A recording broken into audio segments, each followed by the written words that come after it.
Hi hello welcome back to my channel passion cakes. నేనైతే నా ప్యాషన్ని follow అవుతున్నా. మరి మీరు ఇదైతే హోల్ వీట్ బ్రెడ్ అండి. హోల్ వీట్తో బ్రెడ్ చేయడం ఇంత కష్టమా అనేది నేను ఈ వాయిస్ ఓవర్ ఇచ్చే టైంకి ఒక థంబ్నెయిల్ చూసానండి. మీకు ఇక్కడ పెడుతున్నాను చూడండి, స్క్రీన్ షాట్ లాగా. దీన్ని వచ్చేసి చాలా అంటే చాలా జెన్యూన్గా మనకైతే అన్ని విధాలుగా రెసిపీస్ అయితే ట్రై చేసి ఏది వచ్చింది, ఏది రాలేదు, రెసిపీ ఏది ఫెయిల్ అయింది అనేది క్లియర్గా చెప్తుందనమాట. ఇప్పుడున్న సమస్య ఏంటి అంటే మనకి ఇన్ఫర్మేషన్‌కి లోటు లేదు. అంటే యూట్యూబ్‌లో గానీ, నెట్‌లో కానీ మనం సెర్చ్ చేస్తే చాలా చాలా ఇన్ఫర్మేషన్ అయితే ఉంటుంది. బట్ ఏది రియల్, ఏది ఫేక్ అని అర్థం చేసుకోవడానికి చాలా టైం పడుతుంది. వన్స్ ఒకసారి సక్సెస్ అయ్యామనుకోండి, ఓకే వీళ్ళని నమ్మొచ్చు అనేది అర్థమవుతది. బట్ ఎన్ని సార్లంటే ఫేక్ రెసిపీస్ చేసి మోసపోయామో మనకే తెలీదు. సో, జెన్యూన్‌గా ఉండే వాళ్ళని ఫాలో అవ్వండి. నాకైతే ఈ పేజ్ యూట్యూబ్ ఛానల్ అయితే నచ్చింది. మీరు కూడా కావాలంటే ఒకసారి ఒక లుక్ వేసేయండి. ఇక్కడైతే మీకు చాలా ఇంపార్టెంట్ విషయాలు షేర్ చేస్తూ మీకైతే హోల్ వీట్ బ్రెడ్ అయితే చూపిస్తున్నానన్నమాట. మెజర్మెంట్స్ అన్నీ కూడా ఆల్రెడీ డిస్ప్లే పైన ఇచ్చాను. మీకు ఇక్కడ స్క్రీన్లో కూడా కనిపిస్తుంది. 335 గ్రామ్స్ అయితే నార్మల్ రూమ్ టెంపరేచర్ వాటర్ అండి, వామ్ వాటర్ ఏం కాదు. ఇది వచ్చేసి హోల్ వీట్ ఫ్లార్ అనమాట. నేను ప్యాకెట్ అప్పుడే ఓపెన్ చేశాను కాబట్టి డైరెక్ట్గా వేస్తున్నాను. ఎయిదర్ మీరు జల్లిచ్చైనా వేసేసుకోవచ్చు, నో ప్రాబ్లం. 360 గ్రామ్స్ వచ్చేసి హోల్ వీట్ ఫ్లార్ అనమాట. ఇందులో వచ్చేసి 5 స్టెప్స్ ఉంటాయండి ఈ బ్రెడ్ మేకింగ్లో. ఫస్ట్ స్టెప్ వచ్చేసి ఇందులో అసలు మనం వేరే ఇంగ్రీడియంట్స్ ప్రజెంట్ అయితే ఏమీ యాడ్ చేయట్లేదు. జస్ట్ మనం మెజర్ చేసుకున్న వాటర్ అండ్ వీట్ ఫ్లార్ అయితే మిక్స్ చేసేస్తున్నాను అనమాట. కొంచెం లూజ్గా ఉంటుందన్నమాట. అటు బోండా పిండిలాగా కాకుండా, ఇలా గట్టిగా చపాతీ పిండిలాగా కాకుండా కొంచెం లూజ్గా అయితే పిండి మనము కలుపుకుంటున్నాం అనమాట. ఈ పిండి కూడా మనకి చాలా అంటుకుంటున్నట్టుగా ఉంటుంది, అలాగే ఉండాలండి, గట్టిగా మాత్రం ఉండకూడదు. ఇంకొకటి ఏంటంటే మైదాతో వచ్చినట్టు వీట్ ఫ్లార్తో రాదు అనేది తన వాదన అనమాట. మీకు ఫస్ట్లో చూపించాను కదా, అమ్మాయి చాలా చాలా విసిగిపోయింది. 3 టైమ్స్ చేసింది ఆల్రెడీ. ఆ వీడియో అంతా చూశానమాట. బట్ మీకు ఆ తిప్పలంతా లేకుండా మీకు బెస్ట్ రెసిపీ అయితే మీ ముందరికి తీసుకొచ్చాను. మీరందరూ కూడా ఫాలో అయ్యి ఈ విధంగా హెల్దీగా వీట్ ఫ్లార్ బ్రెడ్ అయితే చేసుకుంటారని ఆశిస్తున్నాను అనమాట. అంటే ఏంటంటే ఇక్కడ వచ్చి చెప్పొచ్చేది, యాక్చువల్గా నేను ఇది ఒక మెథడ్ చూశాను, ట్రై చేసి సక్సెస్ అయితే మీతో షేర్ చేసుకుందాం అనుకున్నాను.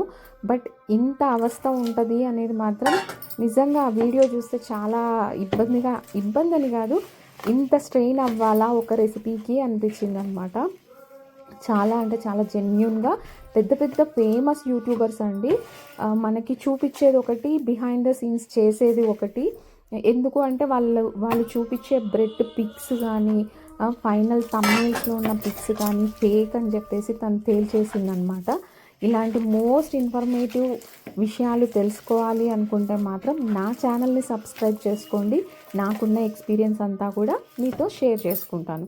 అయితే ఫస్ట్ అయితే ఈ విధంగా వాటర్ మొత్తం వేసేసాను చూడండి. వాటర్ అండ్ వీట్ ఫ్లార్ అంటే గోధుమ పిండి. నేను ఇక్కడైతే ప్యాకెట్ గోధుమ పిండే తీసుకున్నాను అనమాట. దీన్ని ఈ విధంగా క్లింగ్ ర్యాప్ కానీ లేదా డ్రై టవల్ కానీ వేసేసి 1 అవర్ అయితే రెస్ట్ ఇవ్వాలండి. అసలు ఇందులో అయితే ఇప్పుడు మనం ఈస్ట్ కానీ ఏది కలపలేదు. సెకండ్ స్టెప్లో మనం ఇందులో యాడ్ చేయాల్సిన ఇంగ్రీడియంట్స్ అన్నీ కూడా సెకండ్ స్టెప్లో యాడ్ చేస్తామన్నమాట. దీన్ని ఈ విధంగా క్లింగ్ ర్యాప్తో కవర్ చేసేసి ఒక టవల్ కూడా కప్పేసి పెట్టేశాను అనమాట. నేను 2 చేశాను. మీకు ఒకవేళ క్లింగ్ ర్యాప్ లేదు అనుకుంటే జస్ట్ డ్రై కిచెన్ టవల్ అయినా వేసేసుకోవచ్చు అనమాట. ఇప్పుడు వచ్చేసి స్టెప్ 2లో వచ్చేసి మనము మిగతా ఇంగ్రీడియంట్స్ అన్నీ కూడా యాడ్ చేసుకోవాలన్నమాట. అందులో వచ్చేసి మీకు వెయిట్ ప్రకారం కూడా చూపిస్తున్నాను చూడండి. ఇందులో వచ్చేసి ఇప్పుడు హనీ, మిల్క్ పౌడర్, తర్వాత ఈస్ట్, ఈ 3 ముందుగా వేసి ఒకసారి కలుపుకున్న తర్వాత నెక్స్ట్ వచ్చేసి సాల్ట్, ఫైనల్గా అయితే మనం యాడ్ చేయాల్సింది ఏంటి అంటే ఆయిల్ అని. మీరు పొరపాటున కూడా సాల్ట్ అనేది ముందుగా యాడ్ చేయొద్దండి. ఎందుకు అంటే ఈస్ట్ సాల్ట్ ఒకేసారి వేశారనుకోండి ఈస్ట్ అనేది యాక్టివేట్ అవ్వదనమాట. ఈస్ట్ ఇక్కడ మనం సపరేట్‌గా అయితే ఏమీ సపరేట్‌గా వార్మ్ వాటర్‌లో అలా అయితే ఏం పెట్టలేదండి. డైరెక్ట్‌గా నేను పిండిలోనే కలిపేస్తున్నాను. ఇదొచ్చేసి ఇన్‌స్టంట్ డ్రై ఈస్ట్.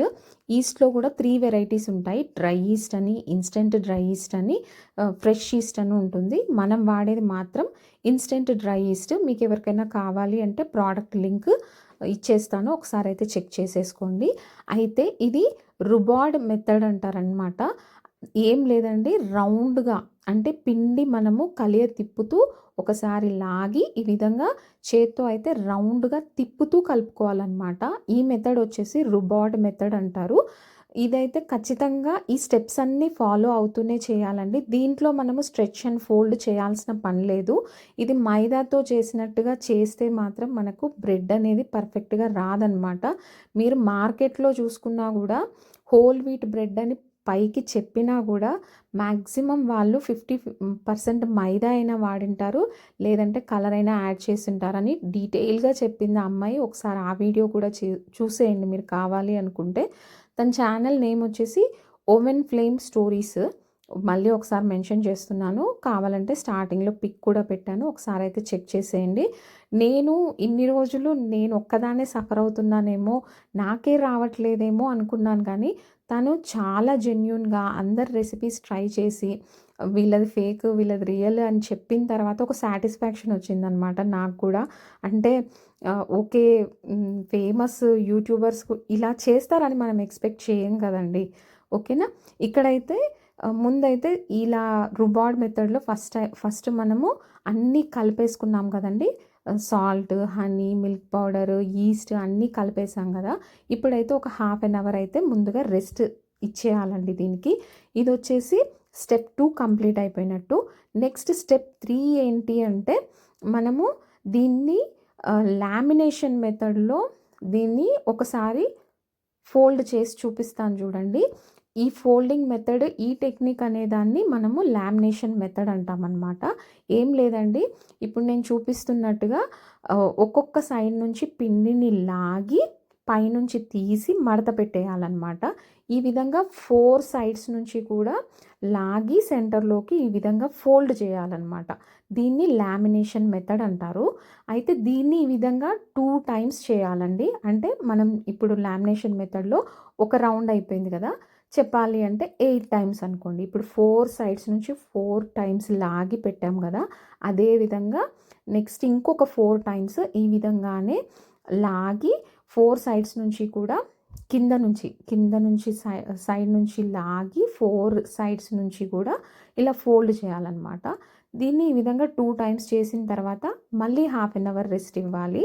ఈ హాఫ్ అన్ అవర్ రెస్ట్ తర్వాత మళ్ళీ సెకండ్ టైం అంటే ఇప్పుడు స్టెప్ ఆల్రెడీ మనము స్టెప్ 1లో వచ్చేసి పిండి కలుపుకున్నాం, స్టెప్ 2లో వచ్చేసి ఇంగ్రీడియంట్స్ కలుపుకున్నాం, స్టెప్ 3లో వచ్చేసి ఒకసారి లామినేషన్ చేసాం కదా. ఇప్పుడు స్టెప్ 4లో కూడా సేమ్ ప్రాసెస్. ఏం చేయాలి అంటే మళ్ళీ లామినేషన్ పద్ధతిలో అయితే ఈ విధంగా 8 టైమ్స్ అయితే మనము లాగి ఫోల్డ్ చేసుకోవాలన్నమాట. మళ్ళీ హాఫ్ అన్ అవర్ రెస్ట్ తర్వాత కొత్త పద్ధతులు ఇలాగే చేయాలా అంటే కొన్ని ఇలాగ చేస్తేనే వర్కౌట్ అవుతాయండి. ఎందుకంటే ఇది మైదా కాదు, మనము హోల్ వీట్ తీసుకున్నాము. మీకు ముందుగా చెప్పినట్టుగా బయట మార్కెట్లో హోల్ వీట్ అంటారు కానీ అందులో 75% మైదానే వాడతారనమాట. సో ఇక్కడ మాత్రం మనం హోల్ వీట్తో చేస్తున్నాం, అది గమనించండి. చెప్పాను కదండి ఆల్రెడీ స్టెప్ 4లో కూడా సేమ్ స్టెప్ లామినేషన్ మెథడ్లో అయితే 8 టైమ్స్ అంటే 4 సైడ్స్ నుంచి కూడా ఇలా లాగి మడిచి పెట్టాలన్నమాట. మీకు ఎంత స్ట్రెచ్ అయితే అంత స్ట్రెచ్ చేయండి దాన్ని. తర్వాతకు వచ్చేసి ఫోల్డ్ చేయండి. ఇక్కడైతే చూపిస్తున్నాను కదండి, కొంచెం మధ్యలో విరిగిపోయినట్టుగా ఉన్న నో ప్రాబ్లం, బట్ మీరు చేయడం మాత్రం ఆపకండి. ఈ విధంగా కింద నుంచి పైకి లాగి మడిచి పెట్టాలన్నమాట. మీకు ఎక్కడ ఏ స్టెప్ మిస్ అవ్వద్దు అని చెప్పేసి కొంచెం లెంతీ అయినా కూడా వీడియో నేనైతే ప్రతిదీ మీకు డీటెయిల్గా చెప్పడానికి ట్రై చేస్తున్నాను. మీకు ఇంకా ఏమన్నా డౌట్స్ ఉంటే మాత్రం నాకు కింద కమెంట్ సెక్షన్లో అడగండి. డెఫినెట్గా మీ డౌట్స్ అయితే క్లియర్ చేస్తాను. ఈ విధంగా 2 times half an hour rest ఇస్తూ మనం పిండిని రెస్ట్ ఇస్తూ ఈ విధంగా అయితే లామినేషన్ పద్ధతి అయితే 2 టైమ్స్ చేయాలండి. ఇక్కడ 1 అవర్ పిండి తడపడానికి, తర్వాత హాఫ్ ఎన్ అవర్ తర్వాత 1 అవర్ తర్వాత ఇంగ్రీడియంట్స్ కలిపాము. తర్వాత మళ్ళీ రెస్ట్ ఇచ్చి హాఫ్ ఎన్ అవర్కి లామినేషన్ థర్డ్ స్టెప్లో చేసాము, లామినేషన్ సెకండ్ స్టెప్ చేసాము. ఈ విధంగా హాఫ్ ఎన్ అవర్ బ్రేక్తో చేయాలన్నమాట. ఇప్పుడు ఫైనల్ స్టెప్ అండి, ఇది వచ్చేసి స్టెప్ 5. ఇక్కడ వచ్చేసి ఫైనల్గా ఇది మనమైతే ఇక్కడ బ్రెడ్ రోల్ లాగా చేసి మనము టిన్లోకి అయితే పెట్టేస్తామన్నమాట. బ్రెడ్ మౌల్డ్లోకి అయితే పెట్టేస్తాము. ఇదైతే మీ దగ్గర బ్రెడ్ మౌల్డ్ సైజు నేనైతే 7x4x4 తీసుకున్నాను అనమాట.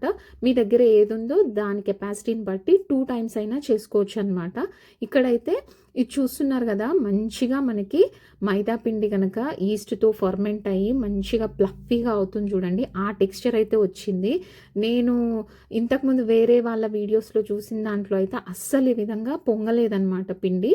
అయితే మనం ఫస్ట్ స్టెప్లో చేసాం కదండి, పిండిని 1 గంట సేపు వాటర్తో తడిపేసి వదిలేయడం వల్ల ఫస్ట్ స్టెప్లో మనకైతే అది గ్లూటెన్ ఫామ్ అవ్వడానికి హెల్ప్ అవుతుందన్నమాట. మనం ఏం ఇంగ్రీడియంట్స్ యాడ్ చేయకున్నా కూడా అది గ్లూటెన్ ఫామ్ అవ్వడానికి హెల్ప్ అవుతుందన్నమాట. అది చాలా ఇంపార్టెంట్ స్టెప్.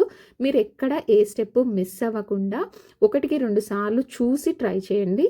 మరీ చెప్తున్నాను, ఎందుకు అంటే హోల్ వీట్ అంటేనే బ్రెడ్కి సూట్ అవ్వదండి. మీరు మొత్తం యూట్యూబ్లో అంతా వెతికినా కూడా హోల్ వీట్ బ్రెడ్ అని ఎంత వెతికినా కూడా మ్యాక్సిమం కొద్దిగా అయినా మైదా వాడుతుంటారనమాట అందులో. బట్ ఇక్కడైతే నేను మొత్తంగా గోధుమ పిండే తీసుకున్నాను. ఈ విధంగా టైట్గా అయితే రోల్ చేయాలండి. రోల్ చేసిన దగ్గర మనము దాన్ని పించ్ చేయాలన్నమాట. అంటే కదలకుండా టైట్గా రోల్ చేస్తూ ఈ విధంగా నేను వీడియోలో చూపిస్తున్న విధంగా అయితే పించ్ చేసుకోవాలి. ఫైనల్గా ఇప్పుడు ఇంకొకసారి రోల్ చేశాక ఆ లాస్ట్కి మిగిలింది కూడా మంచిగా ఎయిర్ లాక్ అయ్యే విధంగా, ఎయిర్ బయటికి పోకుండా టైట్గా అయితే పించ్ చేసేసి నెక్స్ట్ అయితే మనము బ్రెడ్ మౌల్డ్లోకి అయితే తీసేసుకోవాలన్నమాట. అయితే అందులో నేను బటర్ పేపర్ వేసి రెడీగా ఉంచానండి ఆల్రెడీ. నేను యూజ్ చేసిన బటర్ పేపర్ వచ్చేసి ఆడి ఈకో బేక్ పేపర్ అనమాట.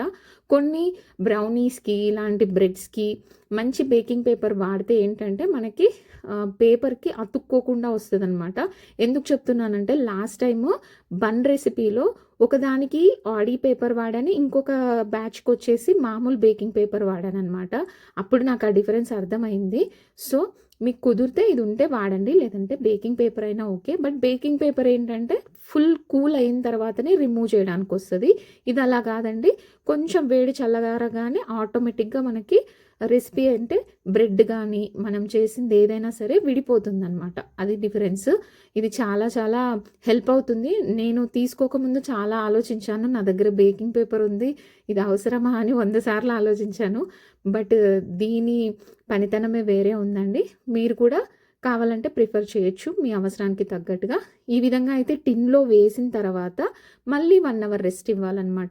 ఇదంతా కూడా ప్రాసెస్ అంతా రెస్ట్ ఇవ్వడంలోనే ఎక్కువ ఉందండి. మనం కలపడం చేయడం పెద్ద విషయంలాగా ఉండదు, కానీ టైం టు టైం చూసుకుంటూ మనమైతే రెస్ట్ ఇస్తూ ఫర్మెంటేషన్కి అయితే వదిలేస్తూ ఉండాలి. సో మీరు మార్నింగ్ టైం స్టార్ట్ చేస్తే నాకు తెలిసి ఒక మధ్యాహ్నం స్టార్ట్ చేస్తే ఈవినింగ్ అవుతుందన్నమాట.